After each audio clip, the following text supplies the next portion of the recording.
할렐루야. 오늘도 주님의 사랑과 은혜가 저와 사랑하는 성도 여러분들에게 흘러넘치기를 예수님의 이름으로 축복합니다. 네, 금일은 하나님의 공의를 신뢰하라라는 말씀의 제목으로 함께 하나님의 말씀을 나누고자 합니다. 지금 욥기를 보다 보니까요, 고민을 한 게 있습니다. 도대체 욥은 이러한 고난을 받고 얼마의 기간 동안 하나님을 만났고 다시 회복되었을까? 고민을 해보니까요, 자녀들 낳았고 그리고 친구들과 대화하고 다시 결혼해서 자녀들 낳은 거를 봤을 때 뭐 짧게는 2, 3개월이지 않나, 길게는 몇 년이지 않나, 그렇게 저는 일단 보고 있습니다. 왜 이 이야기를 하냐면요, 긴 병에 효자 없다라고 하듯이 성도 여러분들의 삶에 고달픈 아픔만 계속 흘러넘치고 하나님을 만나지 못한다. 그러면 하나님의 공의를 어떻게 생각할까요? 여러분들이 정직하게 행동했고 주 앞에서 옳다라고 행동을 했으나 그런 일이 벌어지면 우리의 마음속에 있는 하나님의 공의는 흔들리게 되고 하나님을 정죄 판단하며 나의 의를 나타나게 된다라는 것입니다. 우리는 욥이 분명히 하나님을 만난 것을 보게 되었습니다. 자기의 모든 것들을 고백했고 하나님 안에서 정직하다라고 말을 할 줄 알았는데 정작 자기가 그토록 원했던 답을 듣지 못합니다. 그리고 하나님께서 뭐 천체, 뭐 기후 현상, 동물들, 기타 등등 이런 것들을 질문을 하면서 1차 답변을 이어가시지요. 그러면서 하나님의 지혜에 대해서 알려주고 그럼에도 불구하고 욥을 돌보고 있는 모습들을 우리는 알 수 있었습니다. 그러면서 오늘 이제 하나님의 2차 답변으로 이어지는 게 오늘 본문입니다. 혼자 계속해서 말씀을 하시는 것이 아니고요. 하나님께서 욥과 대화를 주고받으면서 욥에게 질문을 합니다. 한번 어떻게 욥에게 말을 하는지 먼저 볼게요. 금요일 본문 욥기 40장 2절입니다. 트집 잡는 자가 젓는 자와 다투겠느냐? 하나님을 탓하는 자는 대답할지니라. 하나님께서 천체나 우주, 기후, 동물들을 말한 다음에 이제 욥에 대해서 직접적으로 말을 하는데 애사롭지가 않습니다. 욥을 어떤 사람이다라고 표현합니까? 욥기 1장에 나온 의인이 아니에요. 트집 잡는 자, 하나님을 탓하는 자, 아예 깎아 내려서 너가 지금 그런 사람이야 라고 직접적으로 알려주고 있습니다. 우리는 욥과 친구들 엘리야의 대답을 통해서 알 수 있는데요.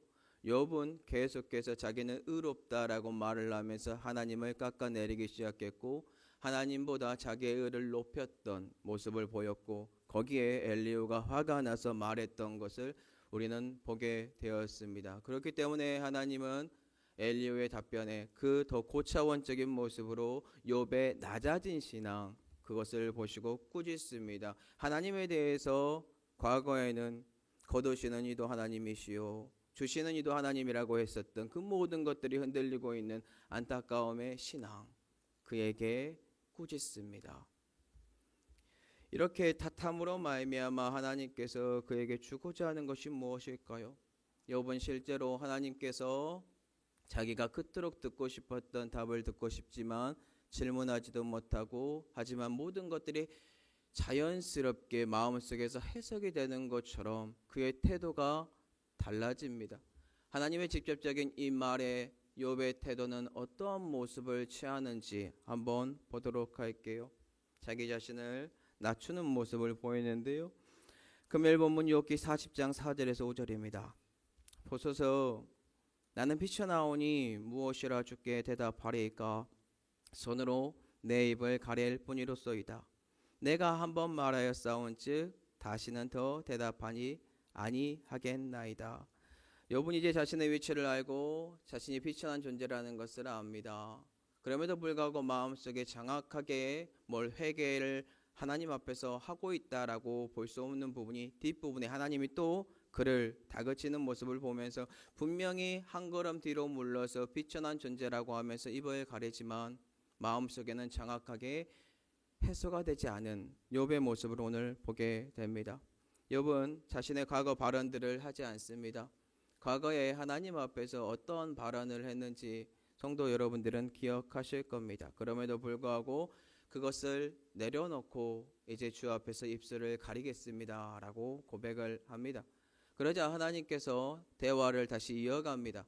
하나님께서 질문하는 대화와 욥이 과거에 하나님 앞에서 자기의 교만함을 드러내면서 풍자를 일으키면서 하나님을 깎아내렸던 그 본문을 한번 같이 봐볼게요. 욥기 40장 8절과 욥기 17장 1절에서 2절입니다. 네가 내 공의를 부인하려느냐, 내 의를 세우려고 나를 악하다 하겠느냐. 27장은 욥이 한 말입니다. 욥이 또 풍자에 이르되 나의 정당함을 물리치신 하나님, 나의 영혼을 괴롭게 하신 전능자의 사심을 두고 맹세하노니. 지금 하나님께서 욥에게 무엇이라고 합니까? 네가 내 공의를 부인하려고 하느냐. 그리고 욥이 자기의 의를 계속해서 세움으로 말미암아 너가 나 악하다고 말을 하겠느냐. 욥은 현재 과거의 그 고통 속에서 친구들과의 대화 속에 하나님을 정당하지 못하다, 하나님이 사심을 두고 나를 계속해서 괴롭히고 있다라고 고백을 했었던 사람입니다. 그 사람의 신앙이 흔들려서 하나님을 깎아내리는 모습을 우리는 보았다라는 것입니다. 얼마나 억울하면 자기의 의를 드러내기 위해서 하나님을 낮추고 하나님의 공의를 믿지 못하는 신뢰를 보였을까요? 이게 욥뿐만이 아니라 우리 자신이다라는 것입니다. 그렇다면 지금 하나님께서 이렇게 욥을 평가하시면서 이러한 말로 욥을 감싸고 있는 이유는 도대체 무엇일까요? 욥에게 돌이키라고, 온전한 회개를 통하여 하나님의 공의를 신뢰하라고 더 깊은 신앙을 알려주기 위한 하나님의 은혜라는 겁니다. 욥은 현재 비록 자신이 원하는 대답을 하나님께 듣지 못했어요. 근데 가장 중요한 영적인 의미는 무엇일까요? 여러분들의 고통과 고난 속에서 하나님을 만나게 되고 더 높은 지혜자, 하나님이 가장 높은 지혜자지만 주위에 여러분보다 지혜가 있는 사람을 만나게 되면 성숙하게 됩니다. 하나님을 만남으로 욥은 자기에 있는 모든 것들을 토설할 수밖에 없는 존재가 42장에 나오게 되어 있지만 지금 이곳에서 영적으로 각성하고 있고 내가 가지고 있었던 고난에 대한 이 관점이 뒤집어져 하나님의 공의 변함없고 나는 그럼에도 불구하고 고난받을 수 있다라는 신앙이 새롭게 계속해서 돋아나고 있다라는 것입니다. 그렇기 때문에 우리는 고민을 해야 됩니다.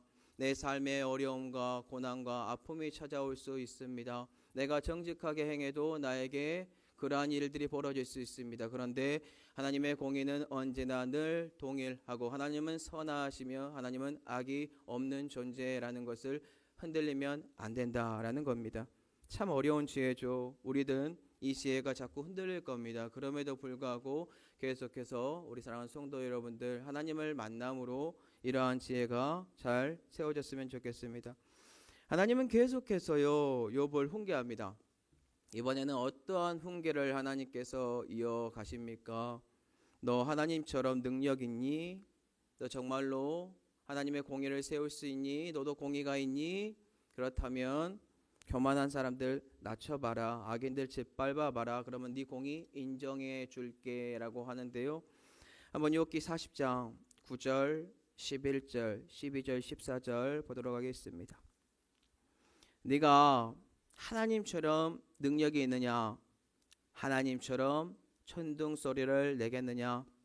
너의 넘치는 노를 비우고 교만한 자를 발견하여 모두 낮추되 모든 교만한 자를 발견하여 낮아지게 하며 악인을 그들의 초소에서 짓밟을지니라.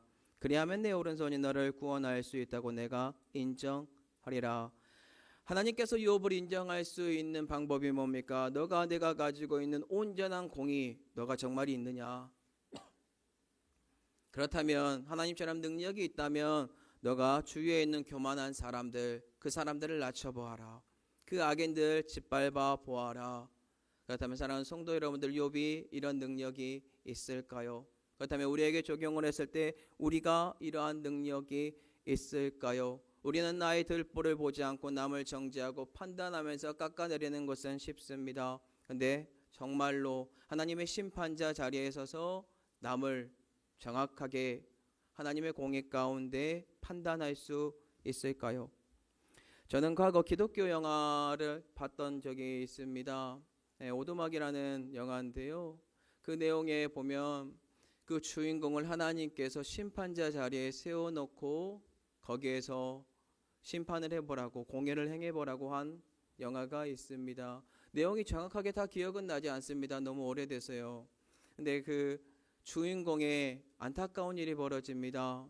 그의 어린 자녀가 실종이 되었고 괴한에게 끌려가서 잡혔다라고 하는 그냥 증거들이 보여서 이렇게 잡혀가서 죽었구나. 하나님을 원망합니다. 나에게 왜 이런 일이 벌어졌는지. 근데 결국 하나님을 만나요. 세 명의 사람들이 흑인이 예수님 기타 등등 다양스럽게 우리의 관점을 깨는 영화입니다. 소설책도 있고요.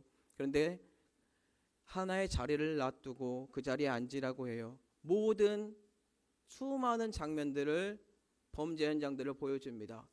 그리고 네가 이 공의를 행해보라고. 누가 그 자리에 앉아서 누가 선하고 누가 악하다라고 정죄할 수 있을까요? 우리는 우리의 마음에 들어오는 생각과 남의 행동을 보고 내 기준 속에서 판단하고 너 악하다, 너 잘못됐다, 너 회개해야 된다라고 하는 정말 나약한 지혜와 지식을 가지고 있는 존재가 어떻게 하나님의 공의를 실천할 수 있을까요? 어렵다는 겁니다. 오늘 본문도 동일합니다. 하나님은 욥이 공의가 정확하게 실현될 수 없다는 것을 압니다. 그래서 알려주고자 하는 것은 하나님의 공의는 온전히 신실하며 하나님을 신뢰해야 한다라는 것을 우리에게 알려주고 있습니다. 얼마나 나약한 존재입니까? 그럼에도 불구하고 하나님이 주고자 하는 것은 뭐예요? 다시 회개할 수 있는 기회를 주고 영적인 지혜와 지식으로 더욱더 성숙할 수 있는 존재가 될 수 있도록 욥을 가르쳐 주고 있다라는 것입니다. 자, 그러면 오늘 본문을 통해 우리가 무엇을 배울 수 있는지 배웠습니다. 그것은 무엇일까요? 바로 하나님의 공의를 신뢰하는 것. 우리는 하나님의 공의를 신뢰해야 할 줄로 믿습니다. 우리들의 삶의 정직과 공평이 넘쳐날지라도 고난이 찾아올 수 있습니다. 그때 우리는 하나님의 공의 신뢰할 수 있는가, 이거를 놓고 심히 고민해야 됩니다.